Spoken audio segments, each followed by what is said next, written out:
Welcome to an aggressively untechnical look at chord voicings. This is a video I've been meaning to do for some time now. I've gotten a lot of requests for it over social media and from friends of mine, usually in the form of just asking, what chord voicing is that? What shape are you playing right now? That kind of non-technical question, and as a result, we're making a pretty non-technical video about it. I do want to make a more focused and more intricate video on this topic later on in the year. The plan is to get a guest in who really has a good sense of like theory in their back pocket, so they can kind of like walk me through why I'm playing what I'm playing, because I understand why I'm picking these chords, but I don't understand what they're doing. So if that's a video that you want to see when it comes out, let me know down below, and also hit that subscribe button so that you're stuck around for when we do make that video. For today though, let's go ahead and take a look at a pretty untechnical look at embellishing chord voicings to improve your writing process and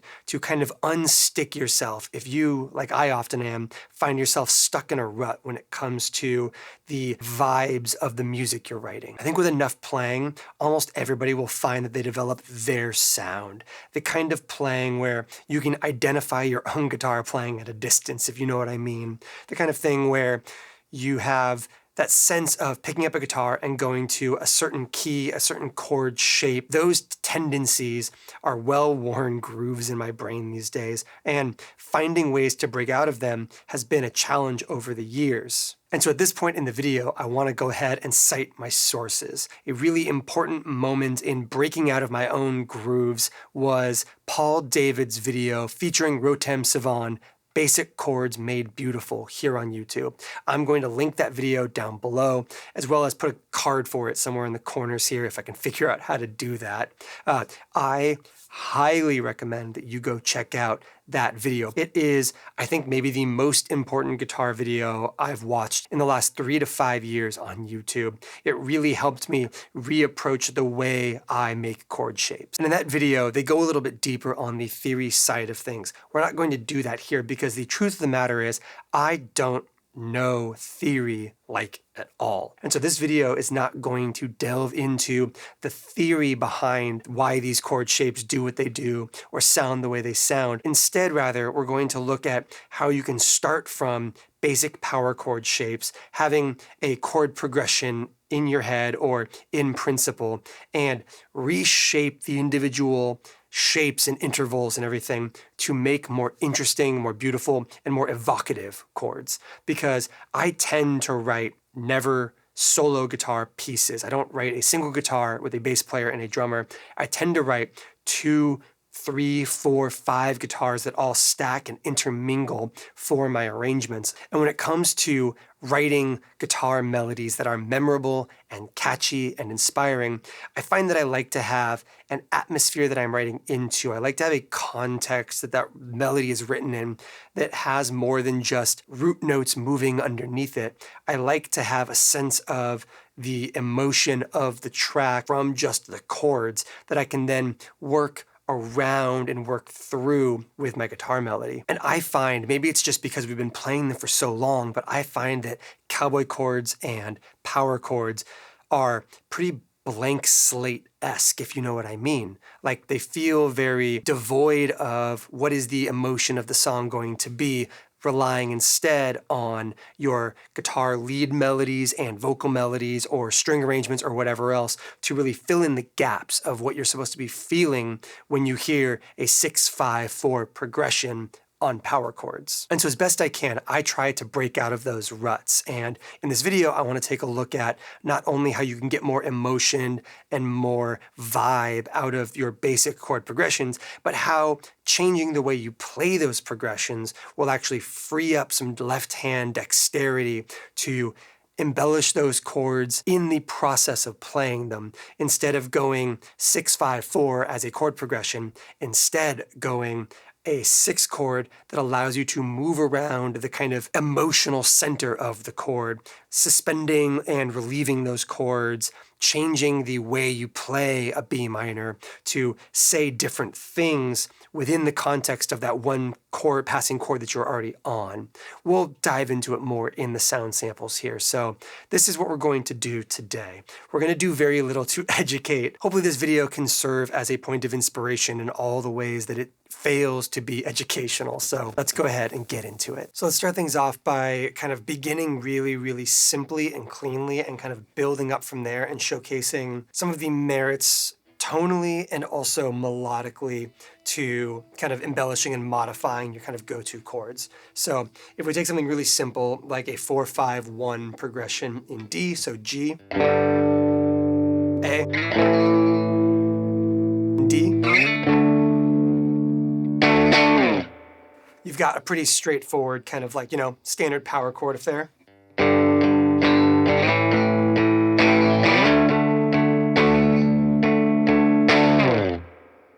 And one of the most obvious, easiest versions of this embellishment is going to be kind of that classic, like I think it's the add 9.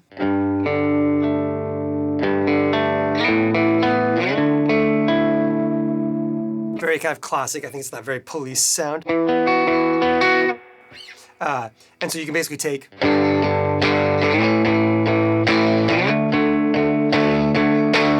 and turn it into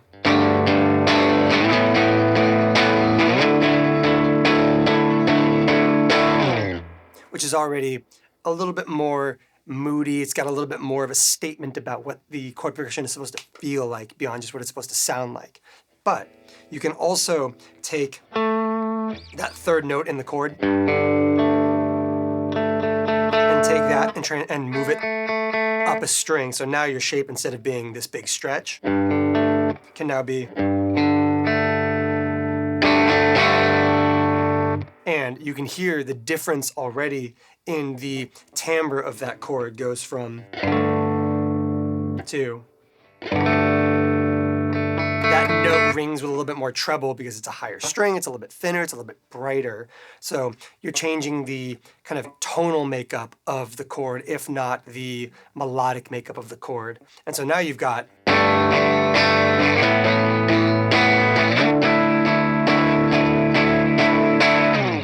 But what I love about moving up to this shape right here is that it also gives you a little bit more flexibility in terms of that kind of color note sits, whether you want it to be the 1 and the 5 and then the 9 or whatever that is above it, or if you want that to be.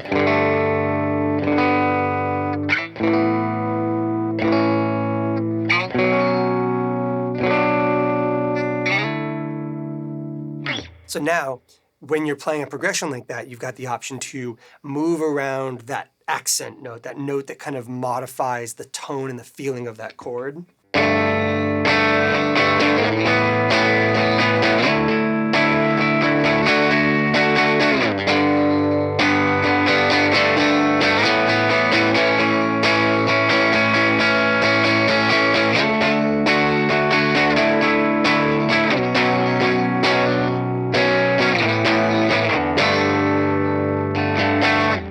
Yeah, you just got more movement in there without even having to kind of bring in a melodic part with a second guitar. You can just take those. And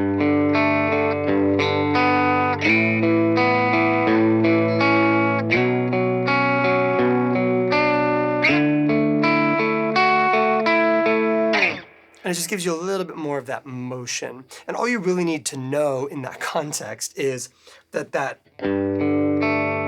note that our index finger is playing right now is on the G, and because we are in D, your notes are. That would be your scale in D major or B minor, which means no matter what chord you're on there, you can kind of.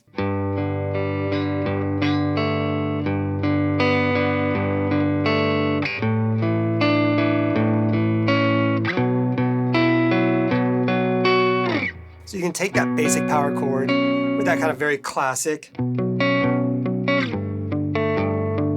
now you've got all these extra like options. So to break the mold away from power chords as a bass thing, in general, we can go ahead and start looking at kind of like one of the chord progressions that was my go-to for a long time. It's basically what I would call the kind of explosions in the sky style chords, these like.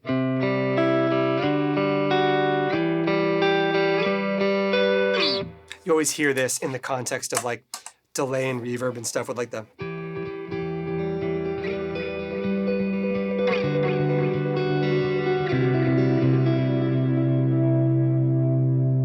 If we take this back down to the key of D instead of G, instead of being on the kind of like rooted on the A string, you can take it down to the B, or the low E, and you've got.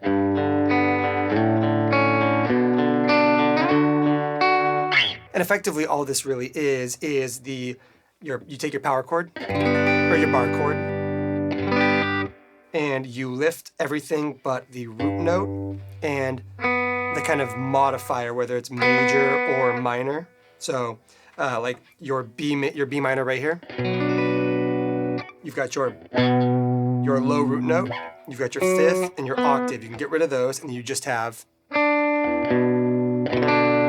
that make it basically a B minor. But in this context, you can either mute that D string or you can let that ring out the whole time. So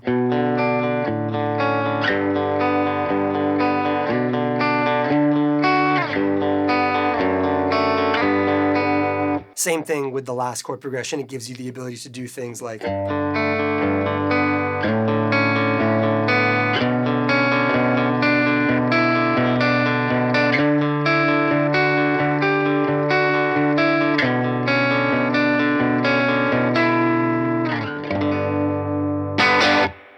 where all you're really needing to do is kind of know what your B minor, D major scale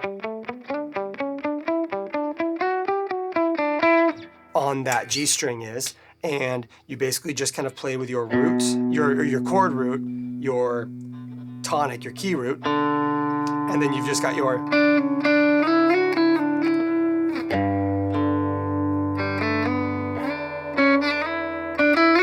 just infinite movement there, and everything kind of holds a pretty light, airy aesthetic to it because you're pedaling on the one the whole time.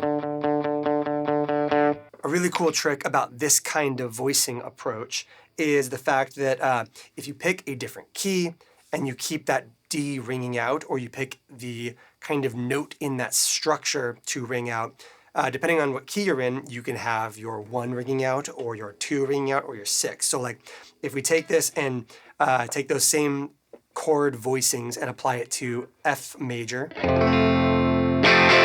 and but you go back to those same chord shapes.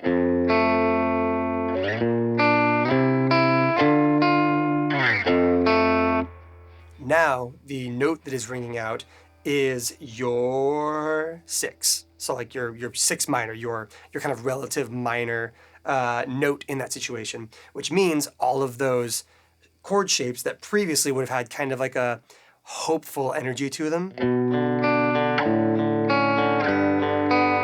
little bit of like soft melancholy, but not sad or dark sounding. Now those same shapes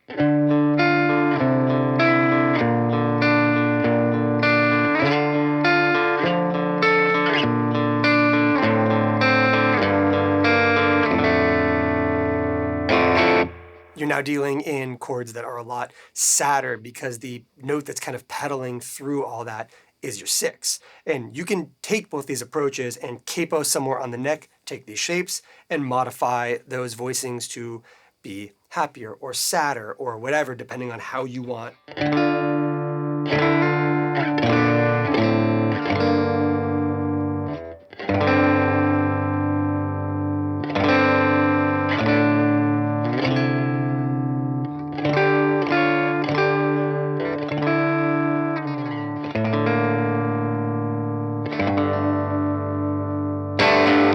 So some shapes that I just think sound cool, that I use a lot. This is less so like, hey, how to use chords, and more so just here are some chord shapes that I find to be pretty interesting.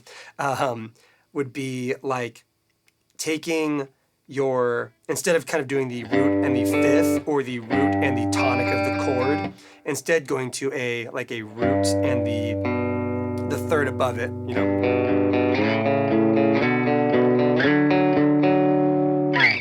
And basically playing, and then the octave of that third.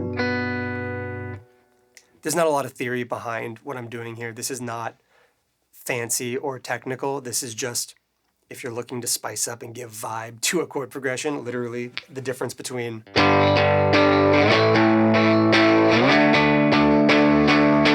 and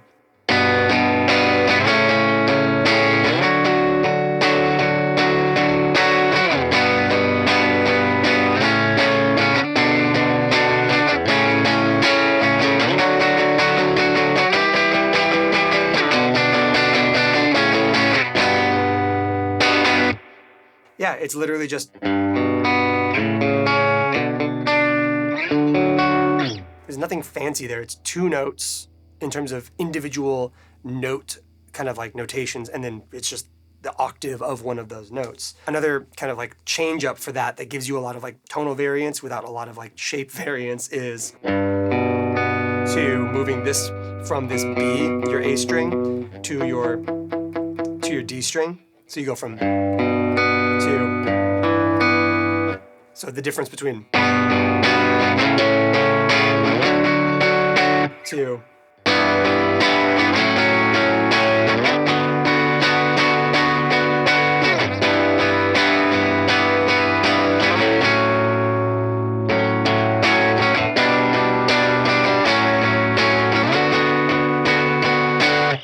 It's just these little tricks of going like, I want to write a part that is...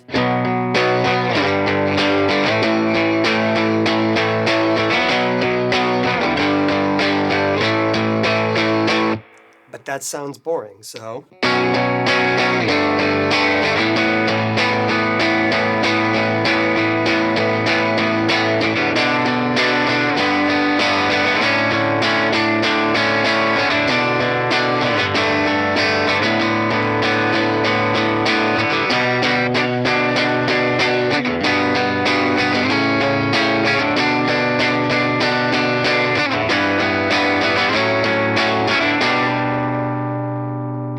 Spice. It's just small adjustments to your playing shapes, your kind of like muscle memory stuff that can really take small incremental steps towards a structure of a song that will inspire new guitar or vocal melodies over top of it. Because it's nice to go from and try to figure out and then feel the difference in going from that to a...